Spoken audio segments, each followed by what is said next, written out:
былай қарасам біздің Түркістанда дерматолог мамандары өте аз. И Қазақстанда да дерматология қатты дамыған деп айта алмаймын. Вообще жаңа медицина жағынан білімі жоқ адамдар жай ғана курс оқып алып, осы салаға келіп жұмыс істеп келе жатыр. Статистика бойынша каждый, мысалы 10 адамнан каждый 8 адам осы дерматологиялық ауруға шалдығып отырады. Именно осы өз кәсібім арқасында, оқимын деген арқасында у меня был развод.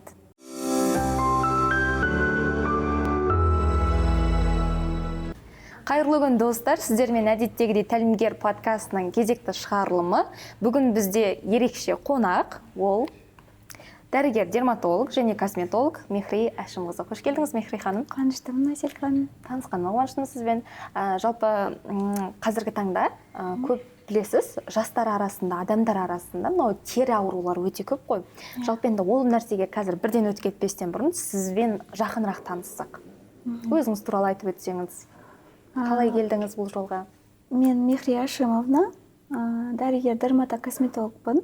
6 жыл болды косметология саласында жұмыс істеп жүргеніме, және 2 жылдан бері осы дерматологиялық аурулармен айналысып жүрмін.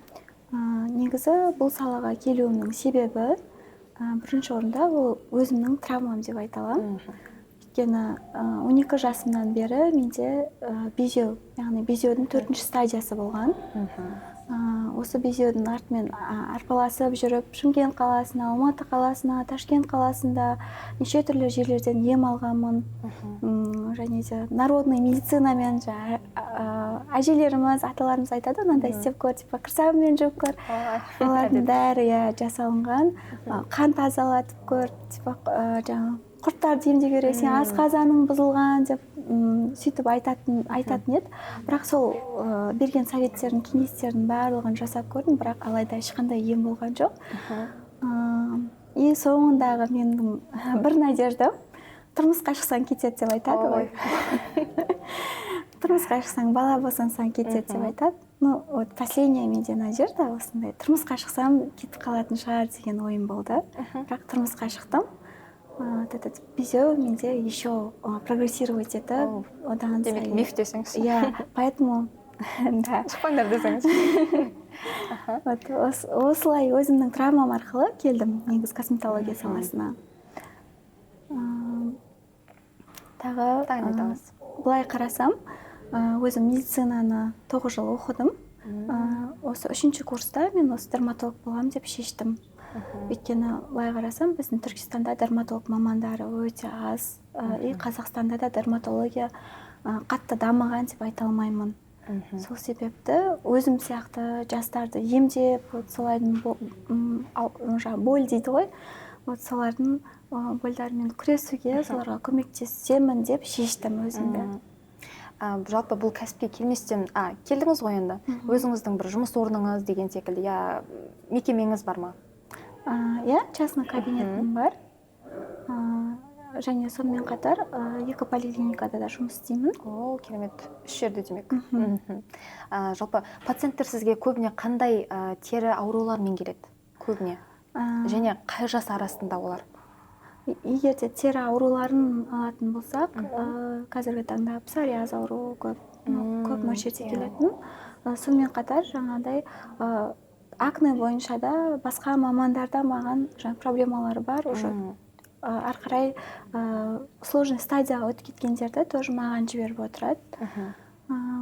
Безеумен келетіндер де көп. Атопический, если балалар арасында не алатын болсақ, ол атопический дерматит қазіргі таңда өте көп болып келеді. Демек, сізде келетін клиенттердің жас айырмашылығы қай жастан басталады?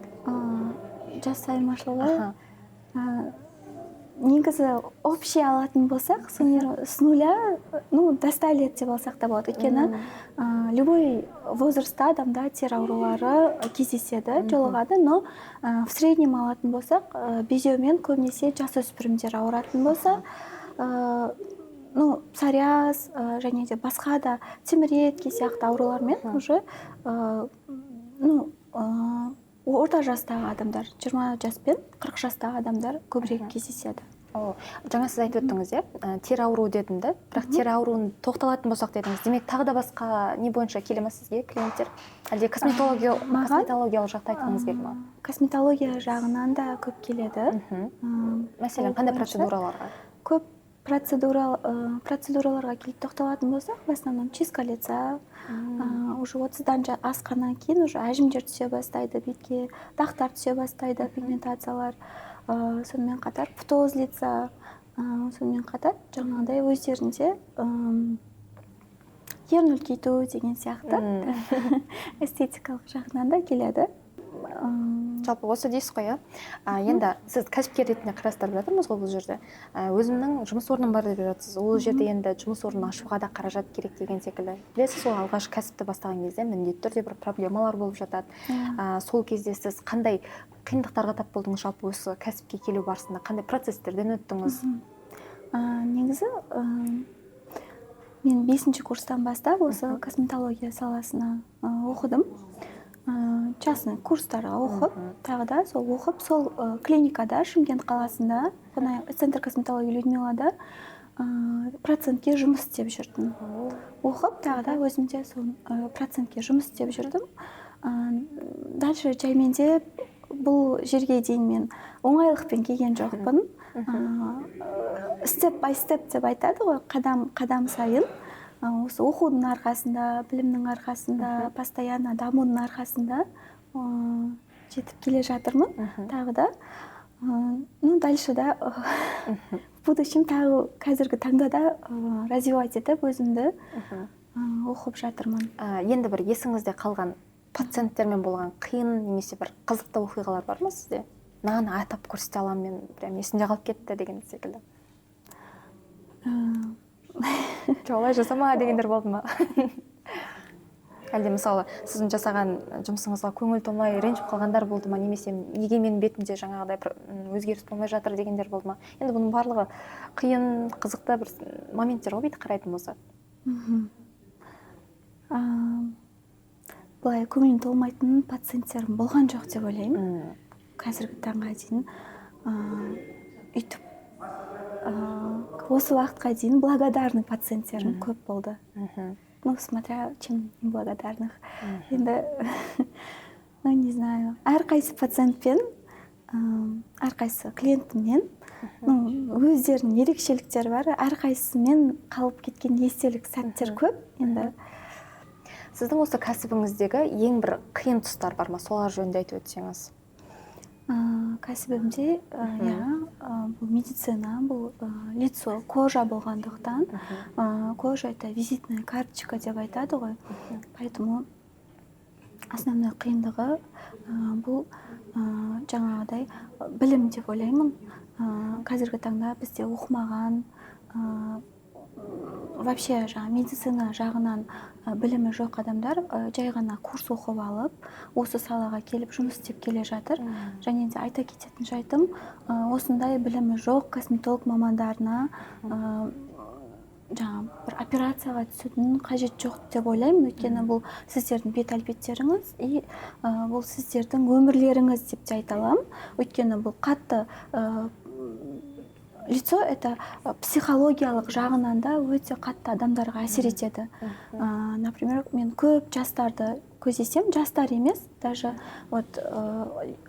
басқа салада жұмыс істеп жүрген ересектерде өзінің бет әлпетінен, көрінісінен ұялып, жаңағыдай уверенность болмайды адамдарда. Поэтому басқа да осындай косметолог мамандарына барып, пышаққа түсіп, или міне бір операцияға түсіп, беттерін құртып алып, бізде көбінесе бұндай жағдайларда бұны публикаға салмайды, үндемей қоя салады. Өйткені жаңағы күйеуінен, ата-анасынан қорыққандықтан өзім істеп алдым деген сияқты қылып, бұл нәрсені жай ғана айтпай өздеріне жұтып қоя салады. Сондықтан білімі бар, сертификаты бар, лицензиялы мамандарға барып жасатқандары дұрыс деп ойлаймын. Жаңада айтып өттіңіз ғой, Түркістан қаласында дерматолог-косметологтар аз деп. Себебі неден деп ойлайсыз? Жалпы бұндай кәсіпкерлерді көбейту үшін не істеу керек әлі болашақта?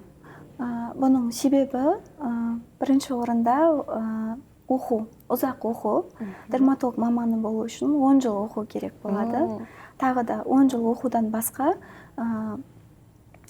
платный курстарда оқып өз білімін асыру керек болады. Ол бір ғана 9 жыл оқыдым деп қоя салатын профессия емес, бұл ондай кәсіп емес. Постоянно бұл кәсіп күнделікті өсіп дамып жатыр, күнделікті бір жаңалықтар болып тұр.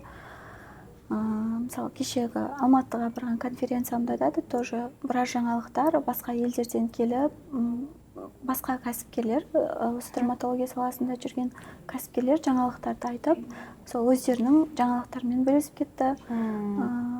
Сол себепті деп ойлаймын. Аз болған себебі ма? Негізі аз емес, просто қазіргі таңда өте көп косметолог кәсіпкерлері, но просто жаңағыдай білім жағынан жеткіліксіз ба?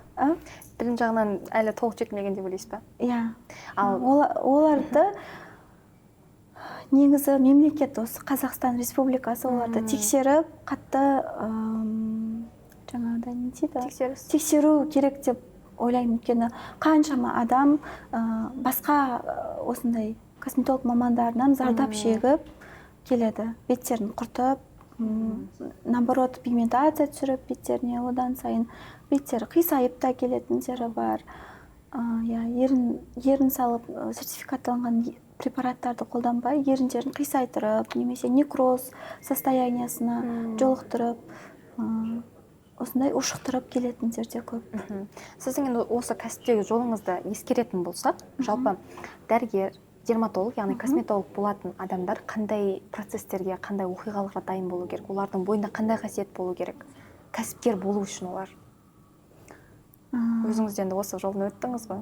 Осындай болу керек деу керек па? Сондайларды айтып өтсеңіз. Бірінші орында мақсат болу керек деп ойлаймын. Адам мақсаты бірінші орында, кейін қызығушылығы, сенімі и бір стержень болады любой адамда. Мен боламын деген сияқты. И Аллаға сенім болу керек деп ойлаймын. В первую очередь. Бұл сіздің жеке опытыңыз ба? Менің опытым.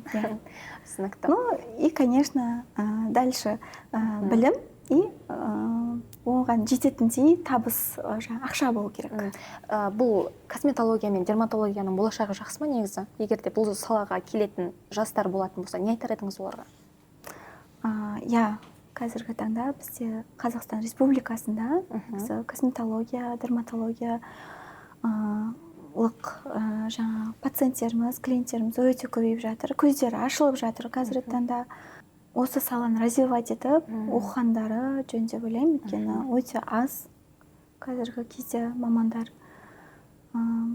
Особенно тері аурулары бойынша, экологияға байланысты да неше түрлі тері аурулары өте көбейіп кеткен.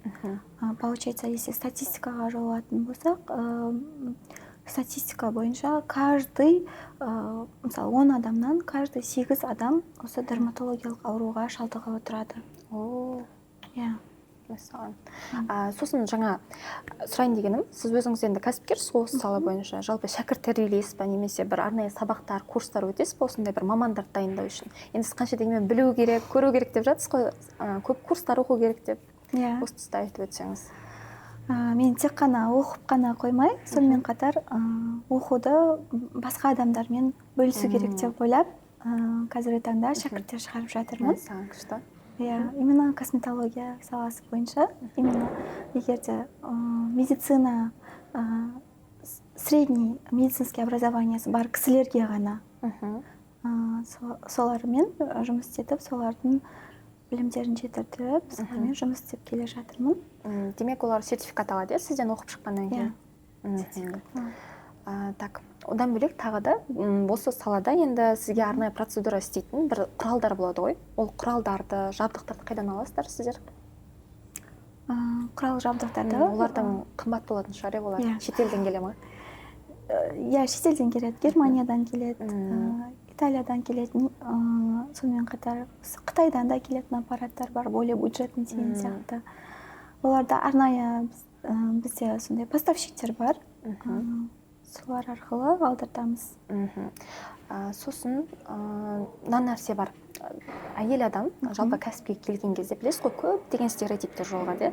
Әйел адам үйде отыру керек, ол балаға қарау керек деген секілді. Ол әйел адам не істейді жұмыс істеп, ақшаны еркек адам тапса болды деген түсініктер бар. Жалпы сіз өзіңіз тұрмыс құрғанмын деп жатсыз.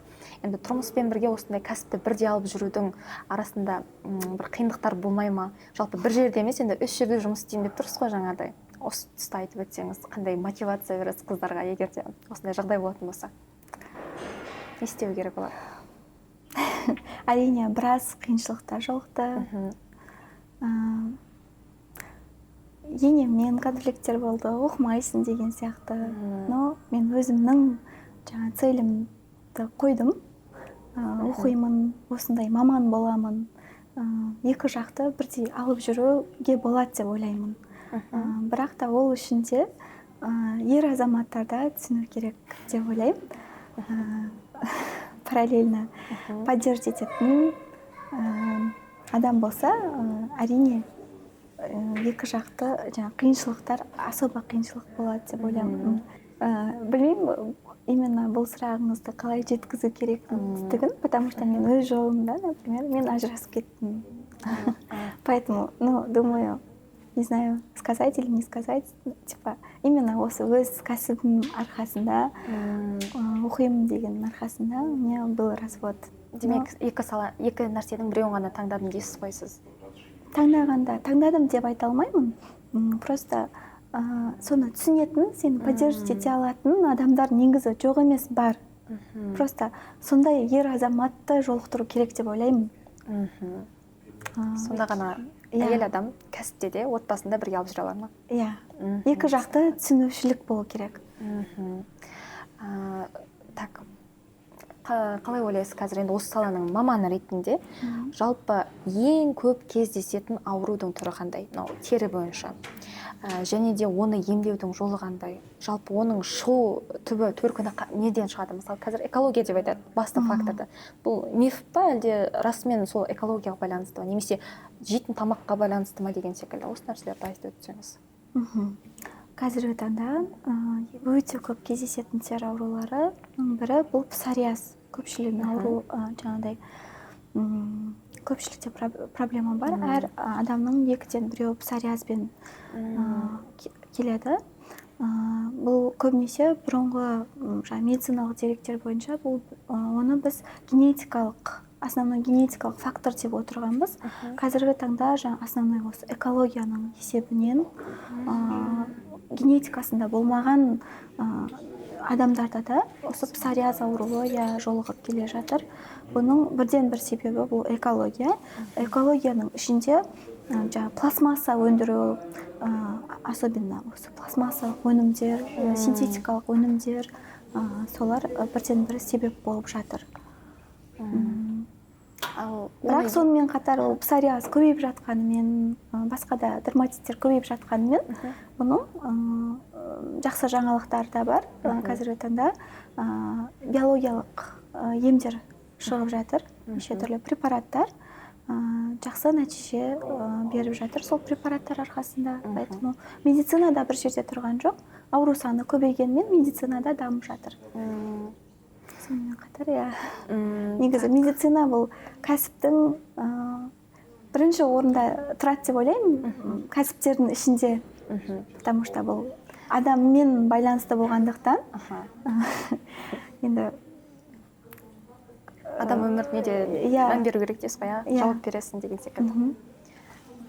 Сіз 9 жыл бойы дәрігер деген статуспен оқыдыңыз, дәрігер жоқ, 7 жыл менде. Негізі екі бөлек, косметолог бөлек, дерматолог бөлек, косметологтың өзінің врач, косметолог эстет болады, косметолог дерматолог болады, и косметолог инъекционист болады. Екеуі демек жақын сала ма? Сізді қарастыруға бола ма? Косметолог эстеттер, олар без медобразованияда жұмыс істей алады. Олар косметолог эстеттер тип кожаға байланысты уход таңдап бере алады. Чистка лица, сондай неинвазивный метод деп айтамыз ғой. Вот сондай процедуралар жасай алады. Массаж лица, мысалы үшін, аппаратный процедураларды сондайларды жасауға болады. Косметолог инъекционист бұл средний метаобразованиясы бар кісілер болады. Бұл бір врачтың қолында жұмыскер болып инъекциялармен жұмыс істей алады. Ал косметолог врач дегеніміз, косметолог врач дерматокосметологтар да бар. Врач дерматокосметологтар уже тері ауруларымен де емдейтін болса, врач косметологтар олар тек қана таза термен айналысады. Косметологияның жалпы даму процесі қалай деп ойлайсыз Қазақстанда немесе басқа да шетелдерде? Бұған неліктен адамдар көп келеді косметологтарға, не үшін? Не үшін көп келеді дегеніне? Қазіргі соңғы 5 жылдықта осы оқып жүрген кезінде косметология өте жоғары деңгейде дамып жатыр. Біздің Қазақстан, Құдайға шүкір, басқа Азия елдерімен салыстырғанда шетелден басқа профессорларды осындай неше түрлі зерттеулер жүргізіліп, сырттан конференциялар ұйымдастырылып жатыр. Мен тек Қазақстандағы конференциялар емес, басқа шетелдегі конференцияларға да барып жүрмін. Бірақ біздің Қазақстанда өте жоғары деңгейде өтеді. Соның арқасында біздің Қазақстан жақсы дамып келе жатыр косметология саласында. Демек, нәтиже жақсы болғандықтан адамдар көп барады. Енді соңын қорытындылап кетейік. Жалпы осындай проблемасы бар әйел адамдарға қандай бір кеңес берер едіңіз, олар не істеу керек проблемалармен күресу үшін? Немесе тері ауру емес, жалпы осы терге қатысты нәрсеге байланысты қандай күтімдерді қолданса болады? Айтып өтсеңіз. Қазіргі біздің таңда үйде отырған, декретте отырған әйелдер бар, немесе қаржылай жағынан косметологқа бара алмайтын әйелдер бар. Соларға айтып кететін кеңестерім. Бұл бірінші орында үй күтімі.